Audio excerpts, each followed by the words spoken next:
ব্যবস্থা হয়, সেই বিচার ব্যবস্থায় জিনিসগুলো তুলে ধরলে স্ট্রেট ওয়ে ইউনূসের শাসন আমলকে অবৈধ ঘোষণা করবে। এখন অবৈধ ঘোষণা করলেই ইউনূসের শাসন আমলে সম্পাদিত নির্বাচনটি অবৈধ। তো সেই ক্ষেত্রে যা ঘটেছে, যা ঘটছে এখন সবই তো অবৈধ পন্থায় ঘটছে, বৈধ পন্থায় তো কোনো কিছু ঘটছে না। যাই হোক, আমি ওইদিকে আর না যাই। মাননীয় প্রধানমন্ত্রী শেখ হাসিনার সংবাদ সম্মেলনটি তিনি যে করেছেন, এটি আপনারা দেখেছেন যে অবাক বিস্ময়ে প্রায় ৪৪ কোটিরও বেশি মানুষ দেশে বিদেশে সংবাদ সম্মেলনটি শুনেছে। এবং এটা বাংলাদেশে মনে হয় রাজনৈতিক ইতিহাসে বিগত ৫৫ বছরের রাজনৈতিক ইতিহাসে বাংলাদেশের কোনো রাজনৈতিক নেতা বা সরকার প্রধানের বক্তব্য পৃথিবীতে এত মানুষ শুনেননি। এটা সম্ভবত বাংলাদেশের রাজনৈতিক ইতিহাসে এ ধরনের ঘটনা ঘটে নাই। তাহলে প্রশ্ন এখন সকলের কাছে, শেখ হাসিনা তো ফ্যাসিস্ট, আপনাদের ভাষায় শেখ হাসিনা ফাঁসির দণ্ডপ্রাপ্ত আসামি। তার কথাটার এমন কি গুরুত্ব যেটা বিশ্বের ৪৪ কোটি মানুষ শুনতে হলো? আপনারা একটু আপনাকে দুটো জিনিস এখানে মনে করিয়ে দিতে চাই। সেটি হচ্ছে, আমি একটু আগে একটি লাইভ করলাম, এটি আপনার সরি আমি ইন্টারাপ্ট করার জন্য। একটু আগে একটি লাইভ করলাম, সেই লাইভে আমাকে একজন দর্শক যুক্ত হয়েছিলেন। ওই লাইভটি পাবলিক যুক্ত হওয়ার জন্য লাইভ ছিল। সেই লাইভে একজন যুক্ত হয়ে বললেন যে, আমি থাকি রূপপুর পারমাণবিক বিদ্যুৎ কেন্দ্রের কাছাকাছি, সেখানে বিদ্যুৎ বন্ধ করে দেওয়ার মানেটা কি, এবং সেখানে কি কারণে বিদ্যুৎ বন্ধ হয়, যেখানে ৬০ বছর নিরপেক্ষ বিদ্যুৎ দিতে পারার কথা, এবং সেখানে বিদ্যুৎ বন্ধ করে দেওয়া হয়েছিল। এবং ফেসবুকে অনেকেই অভিযোগ করেছেন যে যখন এই সংবাদ সম্মেলনটি সম্প্রচার হচ্ছিল সরাসরি, তখন আপনার ইন্টারনেটের যে গতি সেটি কমিয়ে দেওয়া হয়েছিল। তারপরে সেটা আমরাও পেয়েছি, ইন্টারনেটটা স্লো করে দেওয়া হয়েছিল।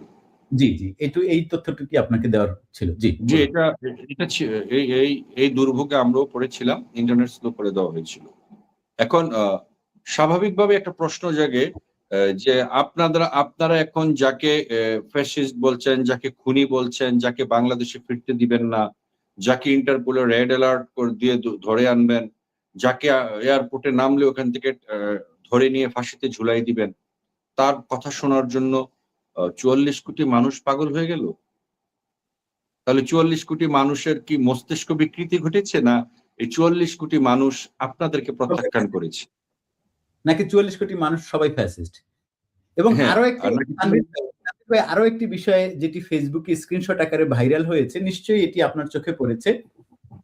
বর্তমানে আমি তাকে মুসলেকা প্রধানমন্ত্রী বলি ব্যক্তিগতভাবে, এবং তাকে নিয়ে আমার একটি ভিডিও আসছে যেখানে আমি তাকে আসলে বলেছি যে উনি আসলে বাংলাদেশের প্রধানমন্ত্রী না, উনি একটি কোম্পানির সিইও। তো সেক্ষেত্রে যেটি বিষয় সেটি হচ্ছে, এই সে কিন্তু এই লাইভটি দেখেছে, উনি কিন্তু এই লাইভটি দেখেছে, এটির একটি স্ক্রিনশট কিন্তু গেছে। এবং পাশাপাশি যে বাংলাদেশের ডাস্টবিন বলে পরিচিত যেই ডাস্টবিনও দেখেছে, এবং জি জি জি জি জি তানভীর ভাই, এবং জামাতের আইনজীবী শিশির মনির ওরাও দেখেছে। রাইট। এখন টিটু ভাই, বিষয়টা হচ্ছে যে শেখ হাসিনা কি বলেছেন, শেখ হাসিনা বাংলাদেশের জনগণকে কি মেসেজ দিয়েছেন, বিশ্ববাসীকে কি মেসেজ দিয়েছেন তার বক্তব্যে। শেখ হাসিনা বিগত এক্স্যাক্টলি ২ বছর পরে তিনি হিসেবে অনেকটা প্রেস কনফারেন্সের মাধ্যমে দেশ এবং দেশের বাহিরের সকলেরই তিনি একটি দৃষ্টি আকর্ষণ করেছেন বাংলাদেশ সম্পর্কে। শেখ হাসিনা ৫ই আগস্টে কি ঘটেছিল, কেন ঘটেছিল, কারা ঘটিয়েছিল সেটা যেমন তিনি বলেছেন, এবং এই ৫ই আগস্ট ঘটানোর পিছনে কারণটা কি ছিল সেটাও কিন্তু তিনি ব্যাখ্যা করেছেন চমৎকারভাবে এবং খুব শর্টলি। একেবারে আমি যদি বলি, আপনার কি ওয়ার্ডস গুলাই তিনি সেখানে বলেছেন। পাশাপাশি শেখ হাসিনা বিশ্ববাসীকে বলেছেন যে আপনারা বাংলাদেশের বর্তমান যে অবস্থা, সে অবস্থা থেকে যদি বিশ্ববাসী, বিশ্ব সম্প্রদায় যদি বাংলাদেশের দিকে দৃষ্টি না দেয় এবং সেখানে যদি গণতান্ত্রিক ব্যবস্থাটাকে রিস্টোর করা না হয়, তাহলে বাংলাদেশ যে উগ্র সাম্প্রদায়িক মৌলবাদিতার দিকে ঝুঁকে পড়েছে, সেটাতে শুধু বাংলাদেশ ক্ষতিগ্রস্ত হবে না, ভূ রাজনৈতিকগতভাবে বাংলাদেশের অবস্থান দক্ষিণ এশিয়ার এমন জায়গাতে অবস্থিত, যার কারণে বাংলাদেশ অশান্ত হলে দক্ষিণ এশিয়ার আশেপাশের অন্যান্য রাষ্ট্রগুলোর শান্তি এবং শান্তি শৃঙ্খলা বিঘ্নিত হবে এবং নানাভাবে তারা ক্ষতিগ্রস্ত হবে।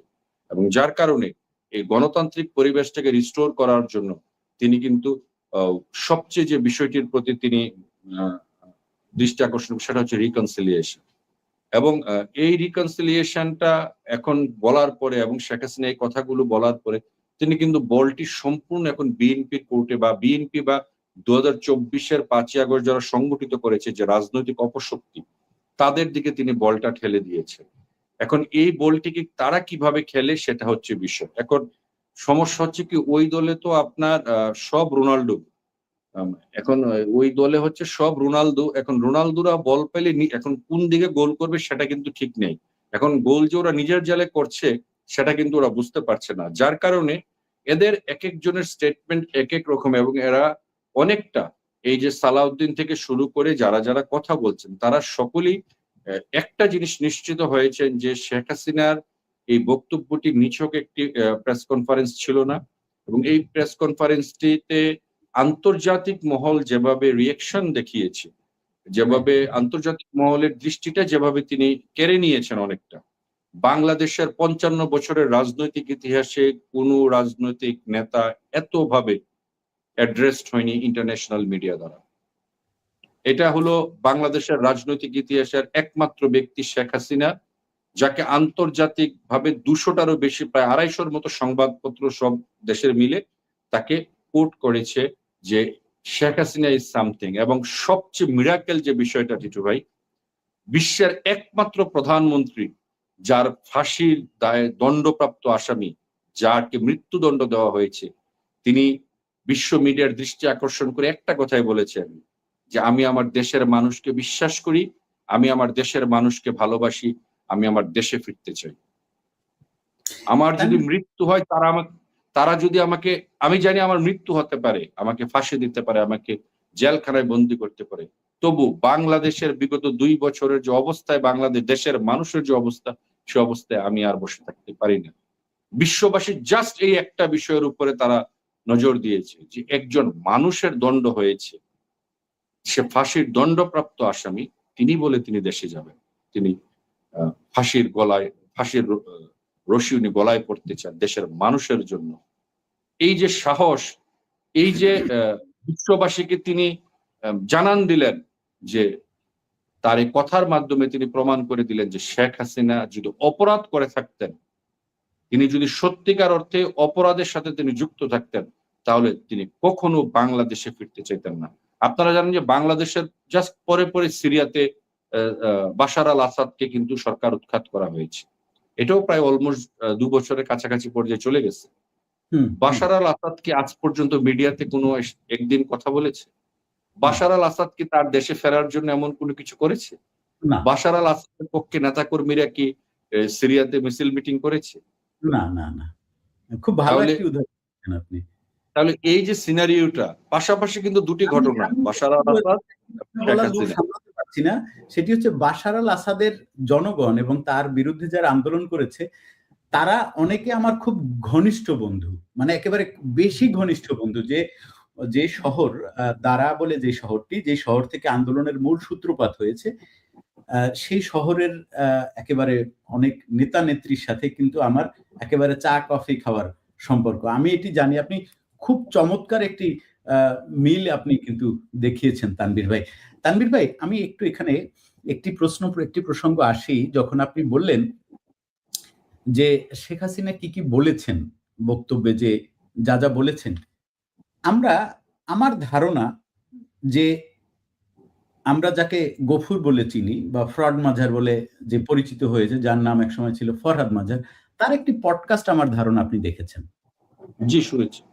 এবং আপনিও নিশ্চিত, আপনি মিডিয়া সম্পর্কে ভালো ধারণা রাখেন, খুব ভালো ধারণা রাখেন।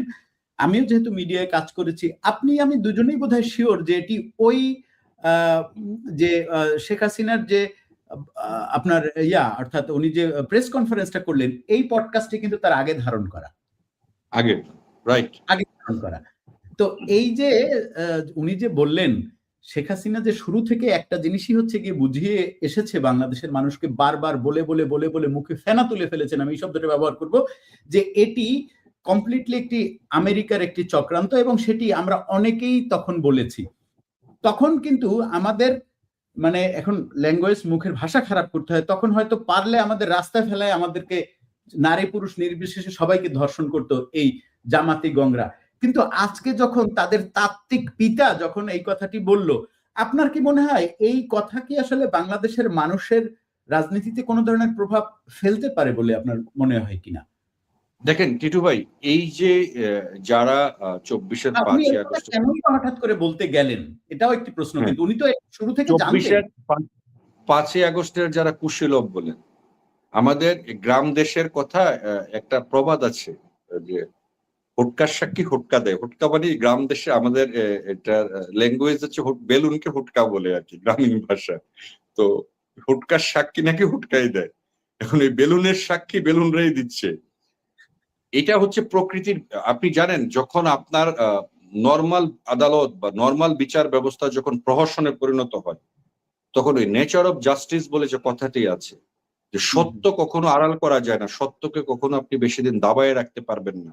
রাইট। আপনি লুকিয়ে রাখতে পারবেন না। আপনি যতই আপনি এটাকে নিয়ে ছলাকলা করেন না কেন, সত্য বের হবেই। এবং এই সত্য বের হওয়ার মূল কারণটাই হচ্ছে যেহেতু আমার ন্যায় বিচার এখানে বাধাগ্রস্ত। আমার মানবাধিকার আজকে নেই। আমার সাংবিধানিক অধিকার নেই। আমার নাগরিক অধিকার নেই। তাহলে আমি এই যে 24-এর 5ই আগস্ট আমরা যখন বলছি যে এটা নিছক কোনো আন্দোলন ছিল না। এটা রিজিম চেঞ্জ এবং এটা ছিল একটি সন্ত্রাসী কর্মকাণ্ড। তার সাক্ষী হিসাবেই তো ফরহাদ মাজাররা বলছেন। যারা এই আন্দোলনের কুশীলব, যারা আন্দোলনের ব্লু প্রিন্ট রচনা করেছিল, যে ব্লু প্রিন্টের আপনার ব্লু প্রিন্ট দিয়ে আন্দোলনটি পরিচালিত হয়েছে, সে তাত্ত্বিক গুরু ফরহাদ মাজার। ফরহাদ মাজার যখন আজকে বলেন যে এই 24-এর 5ই আগস্ট এটা কোন আন্দোলন ছিল না, তখন এটাকে আন্দোলন এখন এটাকে যারা আন্দোলন বলবে, যেসব সুশীল বুদ্ধিজীবী, সাংবাদিক এবং আরো যারা আছেন, যারা জুলাই নিয়ে মরে যাচ্ছেন, জুলাই না হলে নাকি তারা বাঁচতই না, জুলাই না হলে নাকি তারা বুঝতেই পারতো না তারা যে মানুষ, জুলাই নাকি আমাদেরকে অসভ্যতার যুগ থেকে সভ্য বানিয়েছেন, আমাদের বর্বর ইউনুস বলেছেন। তো আমরা যারা বর্বর ছিলাম বিগত 54 বছর ধরে, আমরা যারা অসভ্য ছিলাম, আমরা যারা মানে মানুষ হিসাবে যারা আমরা পরিগণিত হতে পারিনি, সে জুলাই আমাদেরকে যখন সভ্য করেছে, যে সভ্যতার ইতিহাসে যখন আমরা পাড়া দিয়ে আমরা যখন বর্বর থেকে মানুষ হয়েছি, আমরা যখন অসভ্য থেকে সভ্য হয়েছি, তখন আমরা এসে কি দেখলাম? এক অশ্লীল বাংলাদেশ, এক অমানবিক বাংলাদেশ, এক ধর্ষণের বাংলাদেশ, একটি খুনের বাংলাদেশ, একটি মবের বাংলাদেশ, একটি লুটের বাংলাদেশ। এবং সবচেয়ে যে ভয়াবহ বিষয়টা হচ্ছে যে আপনি দেশের অর্থনীতি, দেশের রাজনীতি, সমাজনীতি, সংস্কৃতি, শিক্ষা, সামাজিক অবস্থা, ন্যায় বিচার, আপনি কোন ক্ষেত্রে বিগত দুটি বছর আপনারা আগাতে পেরেছেন? কোন একটি উদাহরণ আমরা জানতে চাই যে বাংলাদেশ বৈশ্বিক যে সূচকগুলাতে আমরা অগ্রগামী ছিলাম, সেটা থেকে আমরা কোন দিকে আমরা এই অসভ্য বা বর্বরতার যুগ শেষ করে যখন সভ্য হয়েছি, আমরা যখন দ্বিতীয় স্বাধীনতা লাভ করেছি, তথাকথিত স্বাধীনতা, আমরা যখন লাল বিপ্লবী হয়ে বাংলাদেশকে লালে লাল করে দিয়েছিলাম, লালময় বাংলাদেশে যখন লাল বদর, লাল শামস, লাল রাজাকারদের আনাগোনায় পুরো বাংলাদেশ যখন একেবারে উন্মাদনায় ভাসছে, যে তারা পুরো বাংলাদেশকে একটা নাকি নতুন বাংলাদেশ উপহার দিবে, এক নতুন বিশ্বকে নাকি দেখাবে যে এখন কোনো বৈষম্য নাই। তাহলে আজকে বাংলাদেশ কোথায় দাঁড়িয়ে আছে?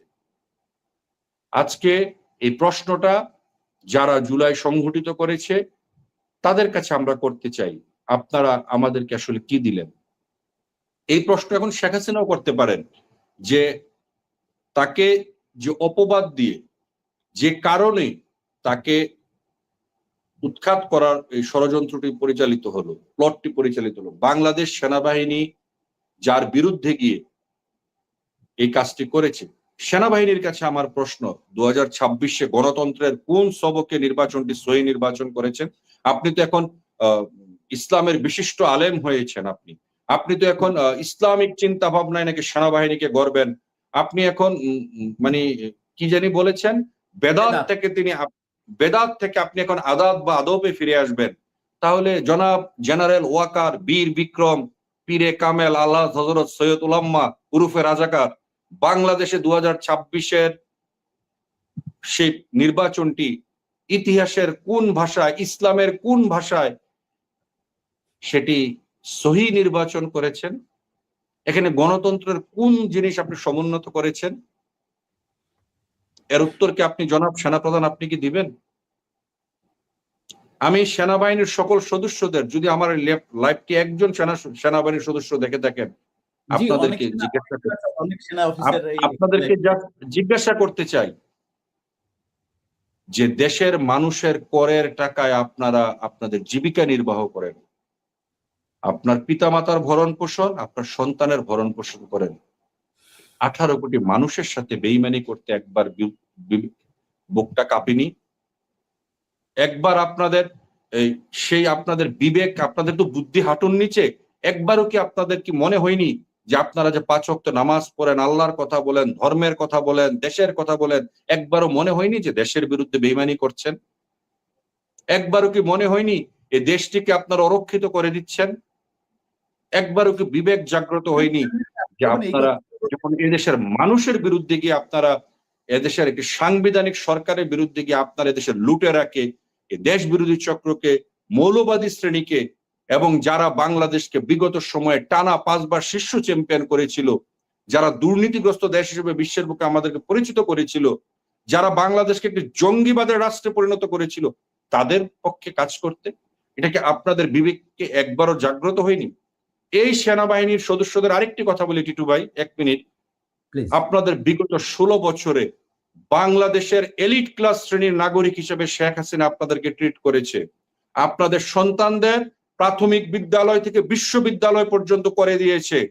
আপনাদের সন্তানদের শিক্ষা, স্বাস্থ্য, বিদেশে চাকুরি বাকুরি, সেনাবাহিনীতে পুনরায় ভর্তি, এবং সেনাবাহিনীর ভিতরে যে সুযোগ সুবিধা, আবাসন থেকে শুরু করে আপনাদের বেতন ভাতা বৃদ্ধি সহ, এবং জাতিসংঘের মিশন টিশন থেকে শুরু করে অস্ত্র গোলাবারুদ সব, কোন দিক থেকে সেনাবাহিনী বিগত 16 বছর বাংলাদেশের কোন সরকার আপনাদেরকে এত সুযোগ সুবিধা দিয়েছিল?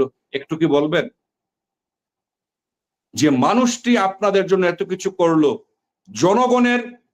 জনগণকে ক্ষুধার্ত রেখে যে মানুষটি আপনাদের জন্য এত কিছু করলো, জনগণের বিরুদ্ধে গিয়ে, কারণ তিনি চেয়েছেন এদেশের সেনাবাহিনী একটি প্রফেশনাল সেনাবাহিনীতে পরিণত হোক। সেই সেনাবাহিনী আপনারা আমাদের সকলের কষ্টার্জিত রাষ্ট্রের টাকা আত্মসাৎ করে আপনারা এক একজন এমন কুশীলব সেজেছেন যে আপনারা এদেশের রাষ্ট্রের সাথে, আপনারা বাংলাদেশের সাথে আপনারা বিশ্বাসঘাতকতা করেছেন। 5ই আগস্ট আপনারা শেখ হাসিনার কিছু করতে পারেননি, আপনারা শেখ হাসিনার কিছুই করতে পারেননি, কারণ শেখ হাসিনাকে যিনি রক্ষা করার, সে সৃষ্টিকর্তা, তিনি রক্ষা করে নিয়ে গেছেন।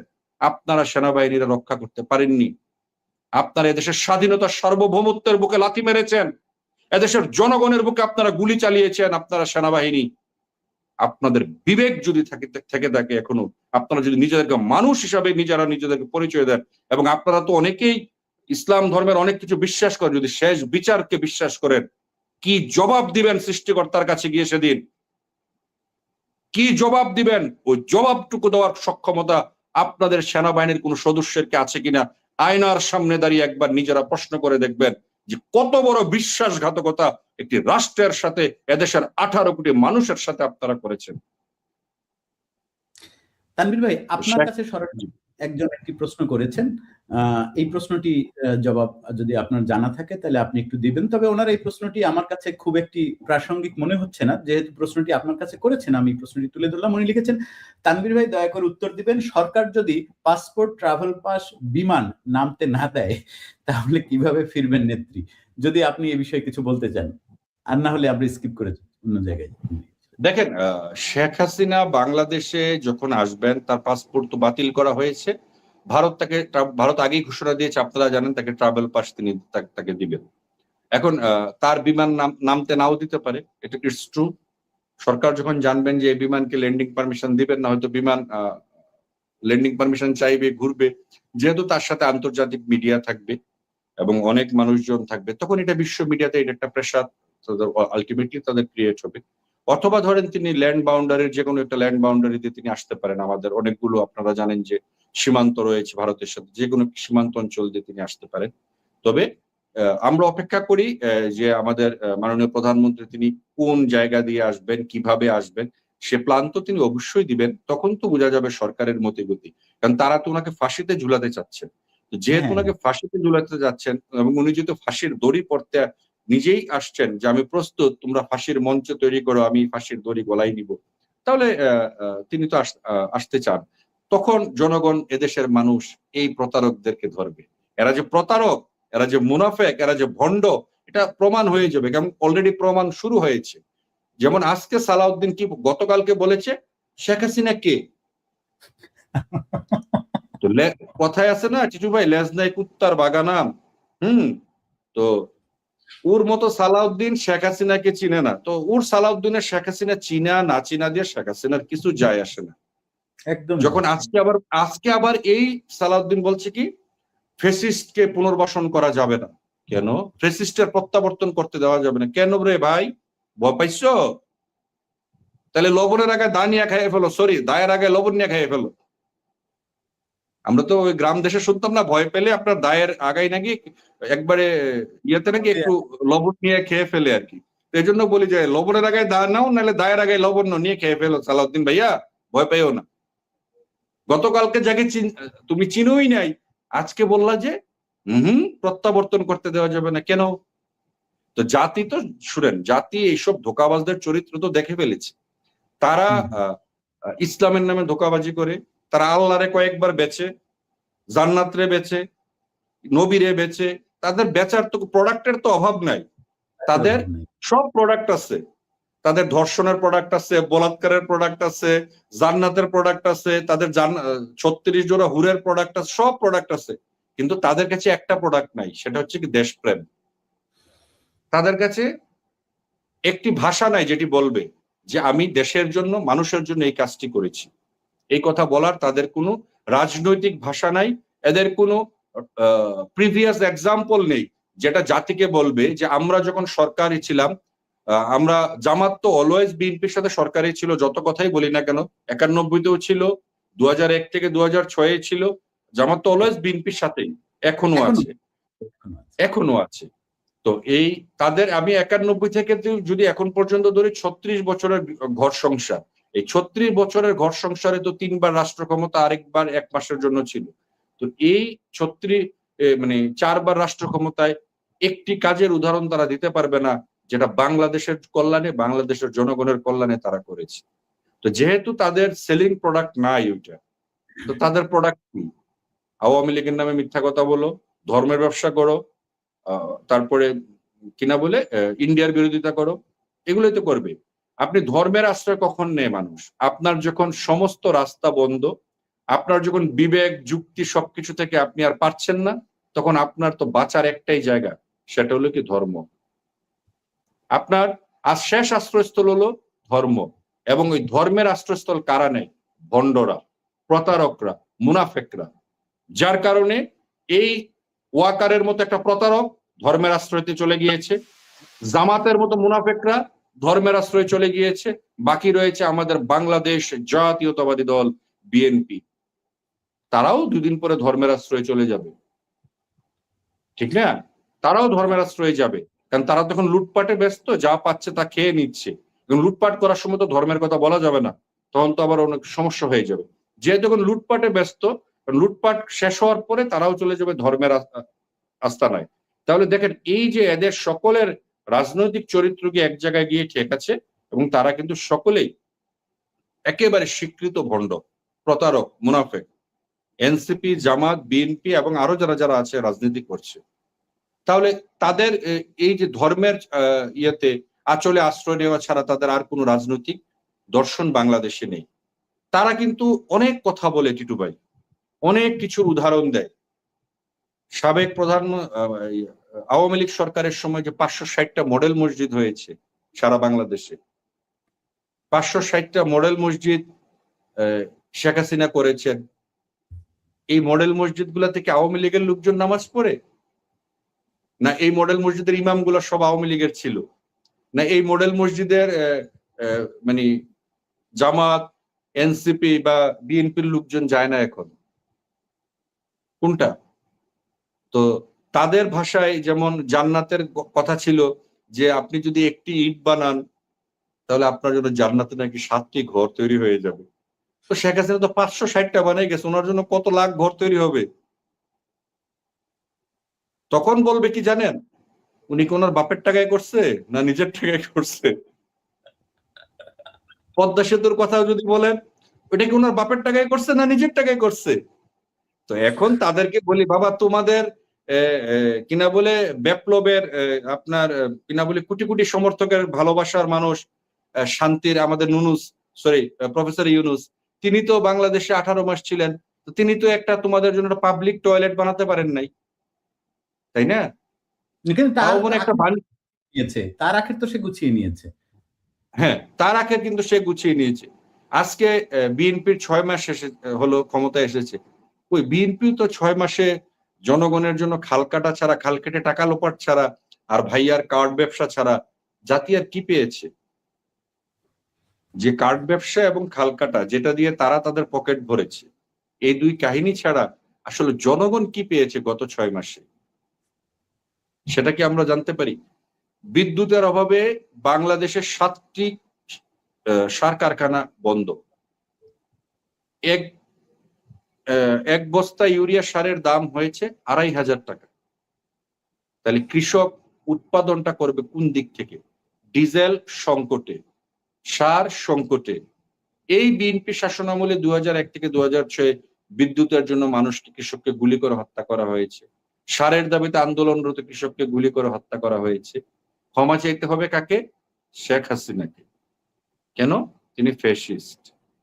আরেকটি বিষয়, প্রেস কনফারেন্সে আপনি দেখেছেন যে সজীব ওয়াজেদ জয়কে প্রশ্ন করা হয়েছিল, যে ইন্ডিয়ান এক সাংবাদিক, ইন্ডিয়া টুডে, যে আপনারা রিগ্রেট করবেন কিনা, ক্ষমা চাইবেন কিনা। এবং এই প্রশ্ন তো বাংলাদেশে অনেকেই বলে আওয়ামী লীগ এখনো ক্ষমা চায়নি। আপনারা সকলেই দেখেছেন, আমাদের প্রিয় সাংবাদিক জনাব মাসুদ কামাল সাহেবরা বলে আওয়ামী লীগ তো ক্ষমা চায়নি। আমাদের পান্না সাহেবরা, আমাদের ইয়ারা বলেন যে আওয়ামী লীগের সময় অনেক এই কি হয়েছে, ওই হয়েছে। তো ভাইয়া, আপনাদের উদ্দেশ্যে একটা কথা বলি, 2001 থেকে 2006 বাংলাদেশ তো ফেরেস্তাদের দখলে ছিল। 2001 থেকে 2006 তো ফেরেস্তার শাসনামল ছিল, তাই না? তো ফেরেস্তার শাসনামলে যে 10,000 লোককে যে হত্যা করা হলো, প্রথম আলোর রিপোর্ট অনুযায়ী, 2001 থেকে 2006 ফেরেস্তারা শাসনামলে তো জামাত বিএনপি ক্ষমতায় ছিল। তারা কি ক্ষমা চেয়েছে? 24 আগস্ট ঘটনার জন্য তারা ক্ষমা চেয়েছে? একযোগে 63 জেলায় বোমা হামলার জন্য তারা ক্ষমা চেয়েছে? বাংলাদেশকে 5 বার দুর্নীতিগ্রস্ত দেশ বানানোর জন্য তারা ক্ষমা চেয়েছে? বিদ্যুতের নামে হরিলুট করার জন্য দেশকে যে অন্ধকারে ডুবিয়ে দিয়েছিল, তারা ক্ষমা চেয়েছে? বিদ্যুৎ এবং সারের দাবিতে যখন মানুষকে গুলি করে হত্যা করা হয়েছিল, তখন তারা ক্ষমা চেয়েছিল? তাহলে ক্ষমা খালি আওয়ামী লীগ চাইবে নাকি? কেন? আওয়ামী লীগ ক্ষমা চাবে। এই তালিকাটা যখন দিলেন তখন তো সেখানে এই তালিকাটাও আসে যে এই যে সরকারের তথ্য মতে 800 এবং বেসরকারি তথ্য মতে 1500-র উপরে যে শিশুকে হত্যা করলো ডক্টর ইউনূস, তার জন্য কে মানে কে দেবে? হ্যাঁ, হামের কারণে যে হত্যাযোগ, এগুলা দেখেন, অদ্যাবধি হাম নিয়ে বিএনপির কিন্তু কোনো স্টেটমেন্ট নাই। না, কোনো স্টেটমেন্ট নাই। ইভেন একটা শিশুর বাবা আদালতে মামলা করতে চেয়েছেন, তাকে মামলাটা পর্যন্ত করতে দেয়নি।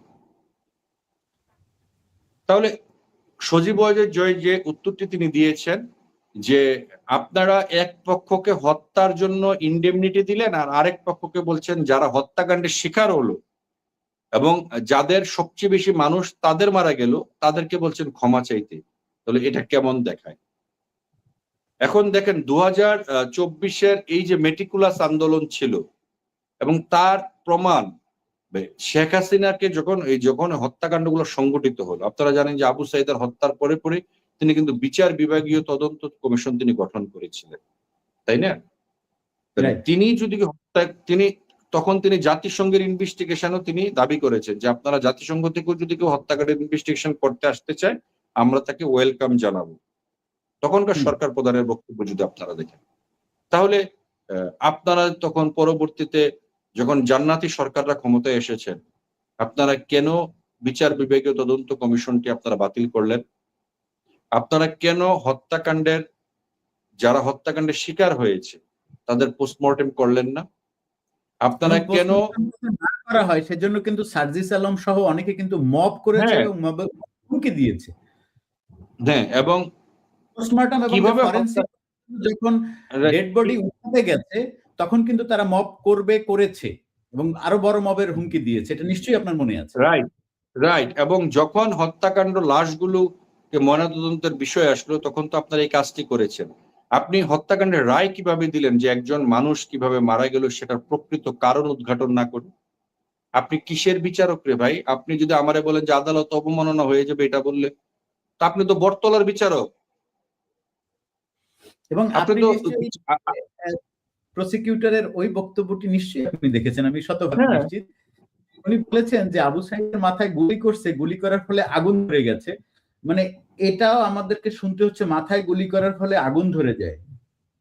না ওইটা অনেক কিছু শোনা লাগে। এখন দেখেন, আপনারা আমাদেরকে ভয় দেখাবেন যে বললে আদালত অবমাননা হয়ে যাবে। আপনি আদালতের মতো চালান। আপনি সঠিক বিচার করেন, ন্যায় বিচার করেন, তাহলে তো আমরা প্রশ্ন করি না। আপনি আমার করের টাকায় বেতন নিবেন, বৈশা বৈশা ওখানে হুমকি দিবেন যে আপনি এটা বললে আদালত অবমাননা হয়ে যাবে। আপনি কে ভাই? হু আর ইউ? আপনি আমারে আদালত অবমাননা বলে জেলে পুরে রাখবেন, আর আপনি মিথ্যা মামলা সাজাবেন, আপনি মিথ্যা রায় দিয়ে দিবেন, আর আমরা এগুলো বসে বসে দেখবো, আমরা কোশ্চেন করতে পারবো না। তাহলে আপনার মধ্যে আর হচ্ছে ওই যে ভণ্ড ধর্ম ব্যবসায়ীদের মধ্যে, উগ্র সাম্প্রদায়িক মৌলবাদীদের মধ্যে পার্থক্যটা কি? উগ্র সাম্প্রদায়িক মৌলবাদিতার মধ্যে আর আপনারা যারা বিচারক, এই বিষয়গুলো না দেখে, না বুঝে, না শুনে যারা আপনারা প্রহসনের বিচারে অংশগ্রহণ করলেন, আপনাদের পার্থক্যটা কি? আল্লাহ তাআলা তো আপনাদেরকে বলেছিলেন, সবচেয়ে সম্মানিত যাদেরকে করবেন তিনি বলেছিলেন যারা দুনিয়াতে ন্যায় বিচার করে। শেষ বিচারে সৃষ্টিকর্তা সবচেয়ে বেশি সম্মানিত তাদেরকে করবেন যারা দুনিয়াতে ন্যায় বিচার করেন।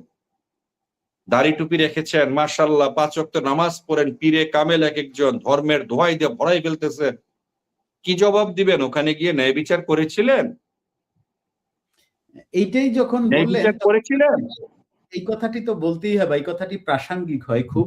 এটি হচ্ছে এই যে প্রসিকিউটররা যে অর্থের বিনিময়ে একটি অর্থের যে লেনদেন হয়েছিল এবং এটির যে অডিও কল ফাঁস হয়েছে, এটা নিয়ে কিন্তু আমরা প্রসিকিউটরের পক্ষ থেকে কোনো বক্তব্য কিন্তু আমরা শুনিনি এখন পর্যন্ত। হুম।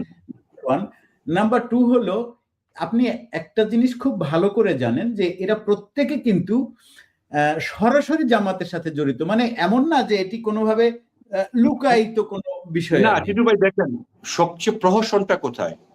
এই যে যুদ্ধাপরাধ ট্রাইব্যুনালটি গঠিত হয়েছিল 1973 ইয়ে অনুযায়ী, সেখানে হচ্ছে যে যুদ্ধাপরাধের সাথে যারা যুদ্ধকালীন সময়ে যারা অপরাধ করেছিল তাদের বিচারের জন্য, তাই না?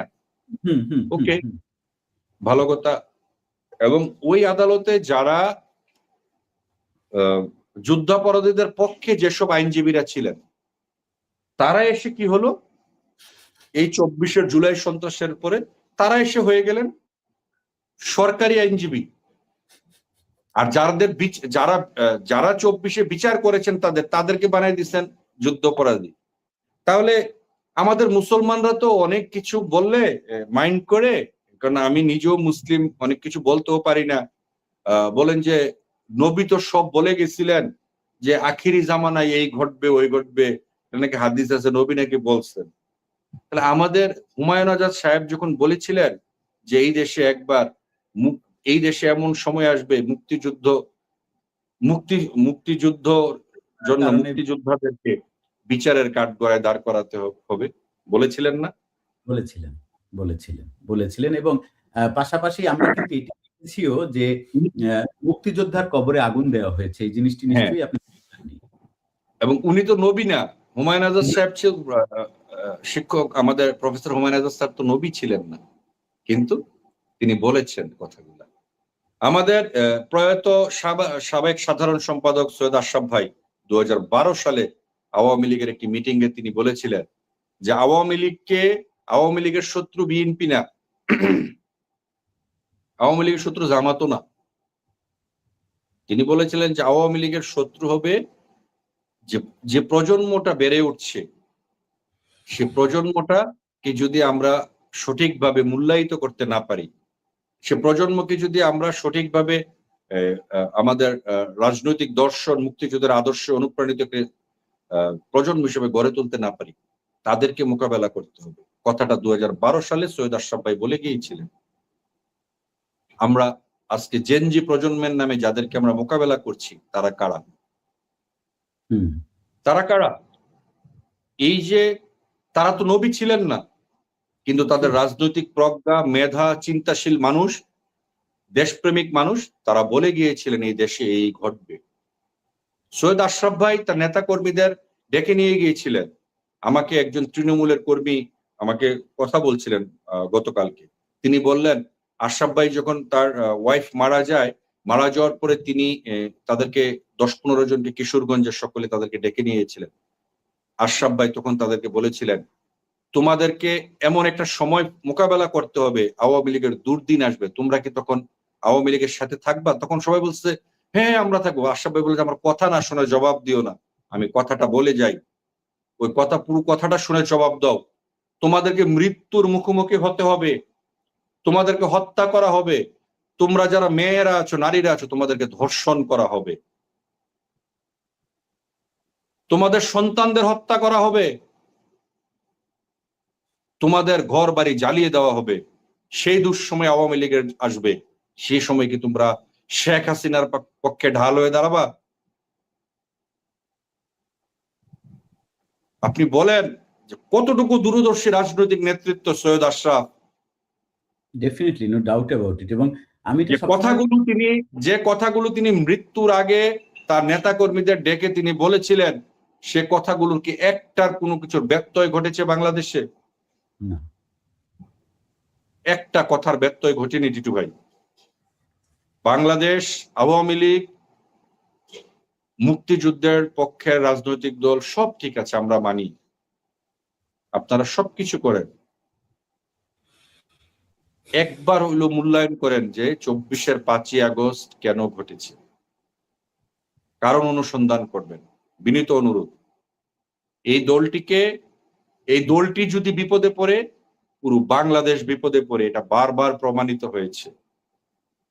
সেজন্য বাংলাদেশের অস্তিত্বকে ঠিক রাখতে হলে, স্বাধীনতা সার্বভৌমত্বকে সমুন্নত রাখতে হলে, আপনাকেও সঠিকভাবে রাজনীতি পরিচালনা করতে হবে। আপনাদেরকেও বাংলাদেশের ঢাল হয়ে এমন ভাবে থাকতে হবে যেন কোনো ধরনের অপশক্তি, কোনো ধরনের বহিঃশত্রু, কোনো ধরনের ধর্মান্ধ গোষ্ঠী আপনাদেরকে বাংলাদেশ সুরক্ষার ঢাল থেকে বিচ্যুতি ঘটাতে না পারে। সেজন্য রাজনৈতিকভাবে আপনাদের যা করা উচিত এটা করতে হবে। এবং প্রেস কনফারেন্সে আমি একটা জিনিস কিন্তু সেটা আলামত লক্ষ্য করেছি। আপনি দেখেছেন শেখ হাসিনা একটি কথা কিন্তু তিনি বলেছেন, সেকুলার ডেমোক্রেটিক কান্ট্রি বাংলাদেশ করবেন তিনি এই প্রথম সেকুলার শব্দটি উচ্চারণ করেছেন শেখ হাসিনা। কারণ শেখ হাসিনা বুঝেছেন, তিনি চেয়েছিলেন এই যে উগ্র সাম্প্রদায়িক মৌলবাদী গোষ্ঠীকে মূল ধারার সাথে এনে বাংলাদেশের জনগণের সাথে যদি তাদেরকে কানেক্ট করা যায়, তাহলে তারা হয়তো ধর্মান্ধতা থেকে বের হয়ে এসে, ধর্মের কুপমণ্ডকতা থেকে বের হয়ে এসে সঠিক ইসলামিক চিন্তা করবে, সঠিকভাবে তারা তাদের কাজ করবে, মনোনিবেশ হবে। তারা শুধুমাত্র ধর্ম ব্যবসার উপরে তারা তাদের জীবিকা নির্বাহ না করে তারা স্বাবলম্বী হবে কর্মক্ষেত্রে, তারা কারিগরি শিক্ষা লাভ করুক, তারা অন্যান্য শিক্ষা অন্যান্য চাকরি বাকরির ক্ষেত্রে তারা যখন স্বাবলম্বী হবে, তখন তারা এই জিনিসগুলো থেকে ধর্মের মণ্ডকতা থেকে তারা বের হয়ে আসবে। সেই চিন্তাটা শেখ হাসিনার ছিল। অনেকে আমরা শেখ হাসিনাকে বলি যে তিনি কেন হেফাজতের সাথে এগিয়েছিলেন। তিনি তো গিয়েছিলেন সৎ উদ্দেশ্যে, তিনি তো গিয়েছিলেন তাদেরকে ঠিক জায়গায় আনতে। কিন্তু গেলে কি হবে ভাই, কুকুরের লেজ তো সোজা হয় না, কুকুরের লেজ তো সোজা হয় না। এরা যে মুনাফেক, এরা যে ভণ্ড, এরা যে প্রতারক, এরা যে ধর্ম ব্যবসায়ী, সেটার প্রমাণিত হলো এত সুবিধা দেওয়ার পরে, রাষ্ট্রীয় এত সুযোগ সুবিধা পাওয়ার পরে এই মুনাফেকের দলেরা, এই জানোয়ার গুলোরা, এই ধর্ম ব্যবসায়ীরা, এই প্রতারকরা, তারা সেই ব্যক্তিটির সাথে গিয়ে তারা বেইমানি করেছে যিনি তাদেরকে দেশের মূল ধারার রাজনীতি বলেন, অর্থনীতি বলেন, সমাজনীতি বলেন, শিক্ষা বলেন, সংস্কৃতি বলেন, সবকিছুর সাথে তাদেরকে সম্পৃক্ত করতে চেয়েছে। ভাই, রাষ্ট্র সেখানে, রাষ্ট্রের তো একটা চিন্তাশীল ভূমিকা ছিল, রাষ্ট্র সেখানে চেষ্টা করেছে। কিন্তু যখন শেখ হাসিনা চেষ্টা করার পরে দেখলেন যে তিনি ব্যর্থ, সেজন্যই তিনি এবার উচ্চারণ করেছেন যে Bangladesh will be the secular Democratic country. এবং এই কারণেই to build up hour democracy with the secular democracy তিনি এই জন্য কাজ করেন, তিনি এই জন্য বিশ্ববাসীর সাহায্য প্রার্থনা করেছেন। এবং আমরা যে কথাটা বারবার বলছি যে একটি রাষ্ট্রের কোনোদিন ধর্ম হতে পারে না, একটি রাষ্ট্রের কোনো ধর্ম থাকতে পারে না, একটি রাষ্ট্র ধর্মের আদলে রাষ্ট্র চলতে পারে না। ধর্ম একটা মানুষের আমার বিশ্বাসের জায়গা, আমার অনুভূতির জায়গা। আমি আমার ধর্মকে তো রাজনীতিতে টেনে আনতে পারি না, আমি আমার ধর্মকে তো রাষ্ট্রের ধর্ম বানাতে পারি না। এই রাষ্ট্র সকলের, হিন্দু বৌদ্ধ খ্রিস্টান সকলের এই রাষ্ট্র। আমরা এই রাষ্ট্রের তো ধর্ম নির্ধারণ করে রাষ্ট্রটিকে আমরা এই যে মুসলমানের রাষ্ট্র, আজকে অনেক কিছু এই যে ধর্মীয় উন্মাদনা, এই জিনিসগুলো তো আমাদেরকে পরিকল্পিতভাবে জিয়া এবং এরশাদ আমাদের এই মানুষের মননে মস্তিষ্কে ঢুকিয়ে দিয়ে গিয়েছিল। এবং সেখান থেকে এই নেগেটিভ গুলো দাঁড়িয়েছে, যার কারণে আওয়ামী লীগ যখনই এই জিনিসগুলো নিয়ে কথা বলতে যে আওয়ামী লীগকে ইসলামের বিরুদ্ধ শক্তি বলে আখ্যায়িত করে দেওয়া হয়েছে। আজকে আমাদের অনুষ্ঠানটি যারা দেখছেন, আমি কারোর ধর্মের আমি নিজে যেহেতু মুসলমান, আমি কারোর ধর্মীয় অনুভূতিতে আঘাত দিয়ে কথা বলতে চাই না। আমি শুধু একটি কথা আপনাদেরকে জিজ্ঞাসা করতে চাই, বিশ্বের কোন মুসলিম রাষ্ট্রটি আজকে শান্তিতে আছে?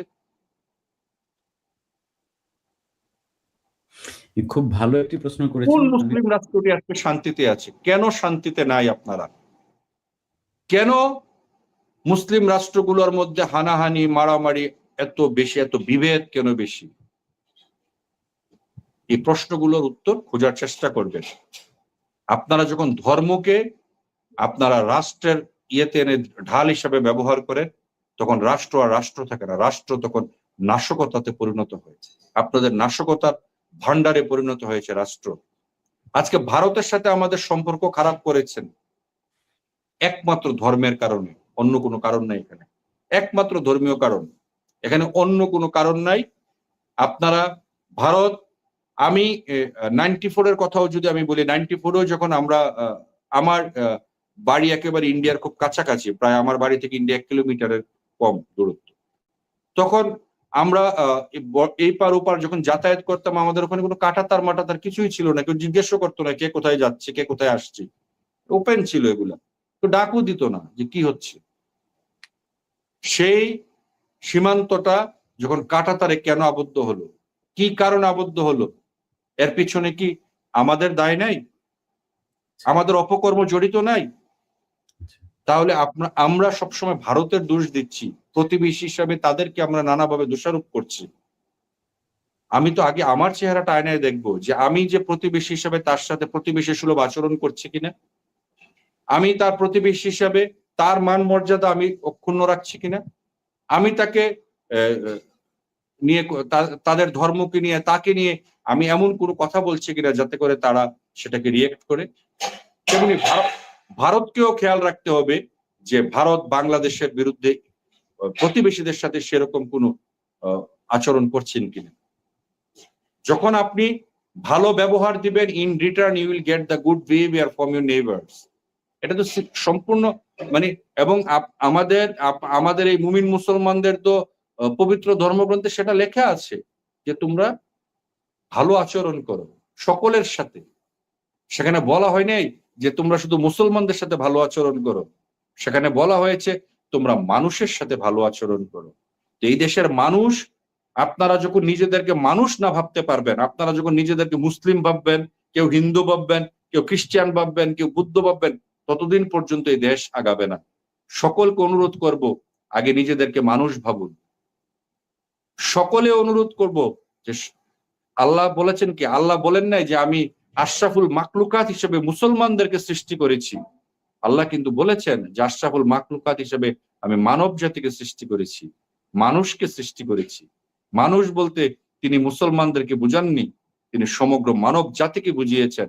তো সুতরাং আপনারা যখন সৃষ্টির সেরা জীব হয়ে একজন আরেকজনের বিরুদ্ধে কুৎসা রটনা করেন, একজন আরেকজনকে হত্যা করেন, একজন আরেকজনকে বলাৎকার করেন, একজন আরেকজনকে ধর্ষণ করেন, একজন আরেকজনের বিরুদ্ধে কুৎসা রটনা করেন, আপনি নিজে মানুষ থাকেন কিনা একবার চিন্তা করেছেন?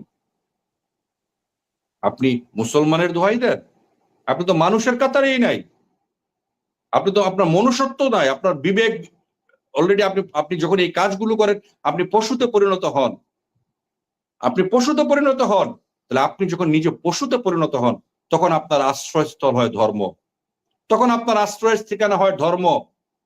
তখন এই ধর্মকে ব্যবহার করে আপনারা এই যে রাজনীতিটা করছেন সেটা শেখ হাসিনা এবার বুঝে গিয়েছে, যার কারণে শেখ হাসিনা তিনি পিওরলি কথাটা বলেছেন যে সেকুলার ডেমোক্রেটিক কান্ট্রি আমরা করব। এবং সবচেয়ে বড় বিষয়, শেখ হাসিনা কেন আসতে যাচ্ছেন, কেন ফাঁসির দড়ি পড়তে যাচ্ছেন, তিনি কেন বলছেন যে আমি ন্যায় বিচার প্রত্যাশী। যে ট্রাইব্যুনালটি আপনারা করেছেন মানবতা বিরোধী অপরাধ, আমি গতকালকে একটা টক শোতে জিটু ভাই বলেছি, আমার সাথে এম এন ইসলাম ভাই ছিলেন, আন্তর্জাতিক মানবাধিকার বিষয়ক আইনজীবী এবং আইসিটি বিশেষ ইয়ে, তিনি ধারা টারা দিয়ে অনেক কিছু বুঝিয়েছেন। আমি মানুষের সহজ ভাষায় একটা কথা বলে দিয়েছি, সেটা হচ্ছে যে আইনেই বলা আছে আইনের সাথে সাংঘর্ষিক যে কোনো বিষয় সেটা আইন বহির্ভূত বলে গণ্য হবে। যেটা আইনে নাই আপনি জোর করে সেটাকে আইন বানিয়ে সেটা দিয়ে যদি কোনো বিচার করেন এবং এটা যদি ন্যায় বিচারক পরবর্তীতে যদি এটাকে চ্যালেঞ্জ করা হয় এবং সেখানে যদি বিচারক যদি ন্যায় বিচার করেন, সঠিক বিচার ব্যবস্থা যদি থাকে, তখন আপনি যে আইনটা করেছিলেন জোর করে সে আইনটা অটো এলিমিনে বাদ হয়ে যাবে। তখন এই আইনে সংগঠিত যে কোনো কিছু বিচার বলেন যা কিছু করেছেন সব বাতিল বলে গণ্য করা হবে। দ্যাটস ওয়াই শেখ হাসিনা বলেছেন আমি ন্যায় বিচারে বিশ্বাসী। এখন যারা বিচার করেছেন বটতলার উকিল আর বটতলার বিচারক দিয়ে এই ক্যাঙ্গারু কোর্টে, এই বিচার শেখ হাসিনা গুনে না, আমরাও গুনি না। কারণ কি?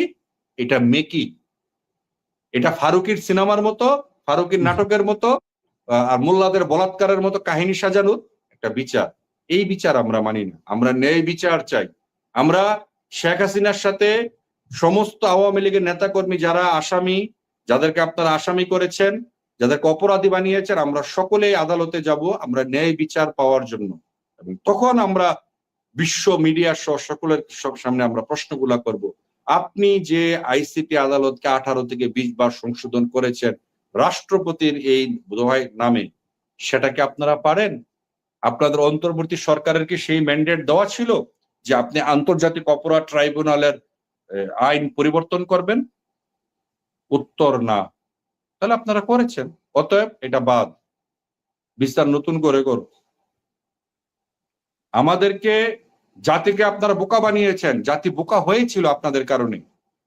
কিন্তু জাতি যখন দেখবে যাকে ফাঁসি দিয়েছেন, যাকে মৃত্যুদণ্ড দিয়েছেন, তিনি যখন আবার এই জাতির কল্যাণের জন্য এই দেশের মানুষের কাছে তিনি ফিরে আসতে চান, এই দেশের উন্নয়ন অগ্রগতির জন্য তিনি আবার এই বাংলাদেশে আসতে